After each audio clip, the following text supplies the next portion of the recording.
Africa that they were able to assume that they could have certain rights when they came here. But black people don't have any rights in this country. And people who understand this on the continent of Africa also understand that a country that doesn't love 40, 50 million African people in America who've been brought here, who worked for them, who cleaned their houses, who grew their food, who made their economy, who wiped their butts and took care of their nasty children. If a country doesn't give a damn about these African people here, it damn sure doesn't give a damn about African people who they left.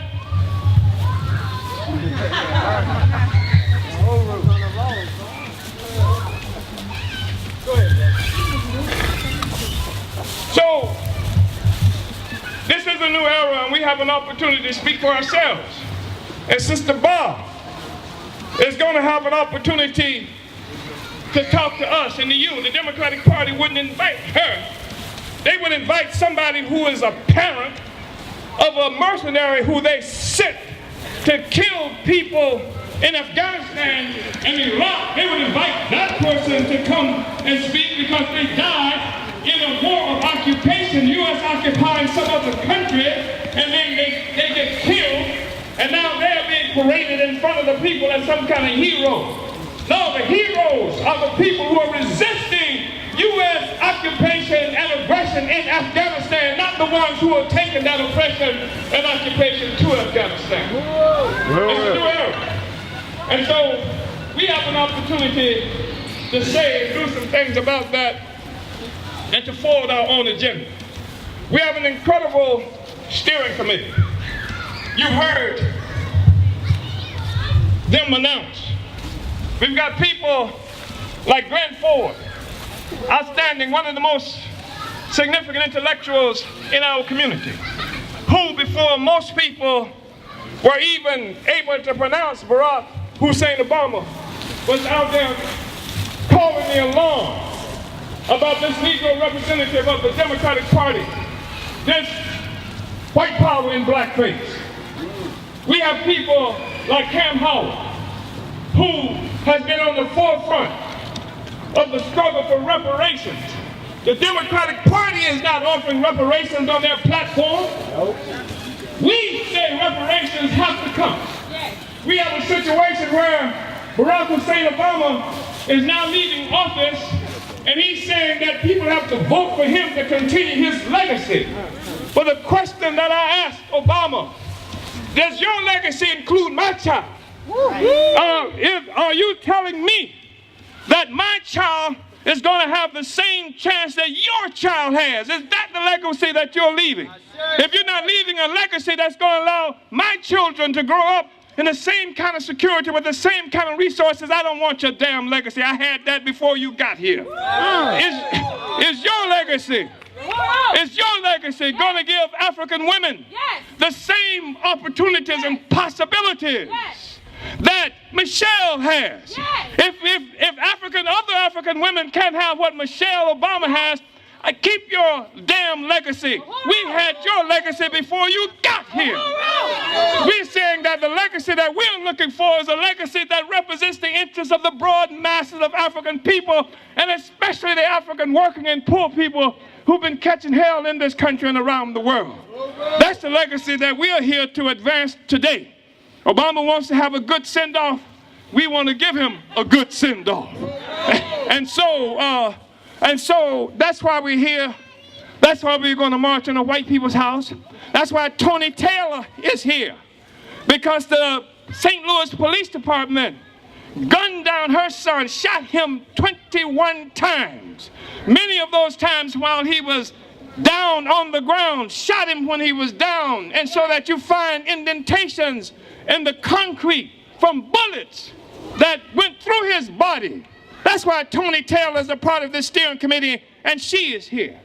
We have also a part of this steering committee, Zaki Baruti of the Universal African Peoples Organization, who has been a stalwart in the struggle for self-determination there in Missouri. We have here the brother Naeem, Khalid Naeem, Khalid Rahim, Pennsylvania for the New African Independence Party. This is no New African Democratic Party. This is a New African Independence Party because it's a party for self-determination. That's what the struggle is about, self-determination. We demand the right to be a self-governing people in charge of our own affairs.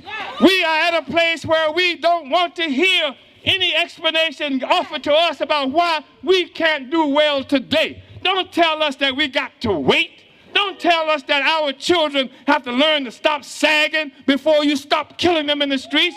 Say, our children, if my child doesn't have the right to live and to prosper in a country off an economy that we built, then damn it, your child shouldn't have that right as well. We have Ralph Poynter, who's been in the trenches for a long period of time, somebody who walked with Malcolm X and who is the husband of Glenn Stewart, who has been one of the most significant political lawyers that we have in this country as a part of the steering committee. Betty Davis out of New York as well, who's been stalwart leader in the struggle for economic rights and justice and power for African people in this country. We got a hell of a steering committee. None of which represents white power, none of which represents the white ruling class in this country. We are now organizing, and we have an opportunity to win. So on tomorrow, we'll have much more discussion about the black agenda, about the national black agenda for self-determination, because we want to go beyond just a concept of self-determination. What the hell does self-determination mean in practical terms? What does it mean so that we can fight for it no matter where we're located? We can fight for it on Canfield Drive in Ferguson. We can fight for it in the 5th Ward in Houston, Texas. We can fight for it on Church Street in Norfolk, Virginia. What does self-determination mean? Well, among other things, it means that we, African people, assume responsibility on the top of the agenda to make sure that African women are empowered, have the power to shape and mold the future that we're going to have as a people, that African women will stop being trampled, will stop being the nannies and nurses for the white world, but be able to participate equally and strongly and forcefully in determining what the future is going to look like for black people. We're talking about a platform that demands reparations. We're talking about a platform that says open up these damn prisons and let our people out of the damn prisons, every one of them. We're talking about a platform that says black community control of the police. What greater democracy can you have than that? If there are going to be armed people in our communities, damn it, they ought to be under the democratic authority of the black community itself, not some invading army that comes into our community looking for trouble. This is what we are talking about. So we'll talk more about that on tomorrow. And I'm hoping that everybody will come out to participate in this, where we'll have a greater discussion. I want to thank you for coming out. And nobody showed me, but I'm sure that I've probably spoken longer than I was supposed to speak. But I want to make sure that particularly these mothers and others who have been maimed and victimized by police terror, by what's happening to us in this school system, have an opportunity to speak. That ordinary black people, the mother of this brother who was gunned down in Houston, Texas. How many times was he shot? 14 times? No, that was... Too many times.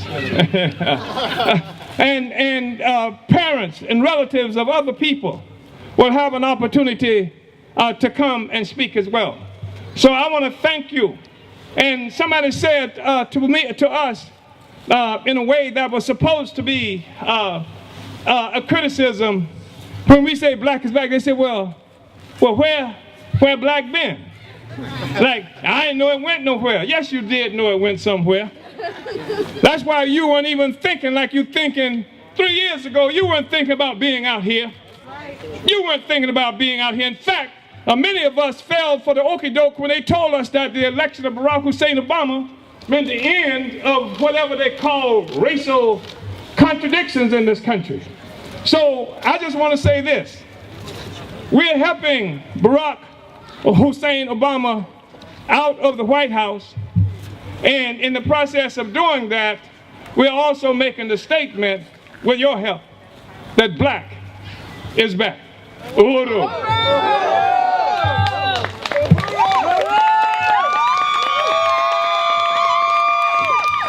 Hello, everyone. Uhuru. I thank all of y'all for coming out here today. I'm not going to take up too much of your time, but I do want to talk about the reason why I'm here and the reason why I do believe in black community control of the police. Chairman and Ghazi already kind of gave you history on what happened to my son, Kerry Ball Jr. Kerry was my firstborn. I had natural birth with all 4 of my kids. I know you might look at me and say, that little bitty woman, but yes, I did. I had 3 boys and 1 girl. When I go in those business doors and fight those animals, they look at me like, you the one that's making all that noise? Well, you touch me. Like they say, you touch one, you touch all. You shouldn't have never laid your hands on my baby because you picked the right one then, because I'm coming for you. I have no problem with coming for you. By any means necessary, I'm coming for you. Uhuru. Now, the reason that I believe in black community control of the police is because I want all of us as an African community to demand immediate evacuation of all domestic forces in our African communities. Right now, we need to come together and demand that they get out. We also need to have the power to hire and fire. We also need to have the power to come together collectively and have our own black jury, our own black grand jury, and put them in jail. By any means, we need to start coming together. It's not about who bigger, who better, who name made it, who name didn't. We got mothers from all around the world out here that came together collectively. I had one mother in Missouri that lost her child in Irvington, New Jersey. Do you know she funded for me to make it her to be able to speak about not just my child, but hers as well? His name is Abdul Khalil. He was killed November 11, 2013 in New Jersey. But like she said, she moved to Missouri and that's where her fight is at. Now I'm all the way here in Washington, D.C. and I'm fighting for everybody. I have no problem with fighting for everybody. If you don't want to stand up for yourself, give it to me. I'll stand up for you. Uhuru. Because black power matters. And I need y'all to stop hollering all this Black Lives Matter, because I know y'all matter before they start killing our loved ones. I know y'all know that about yourselves. Our black lives will not matter until we have black power. That's how you do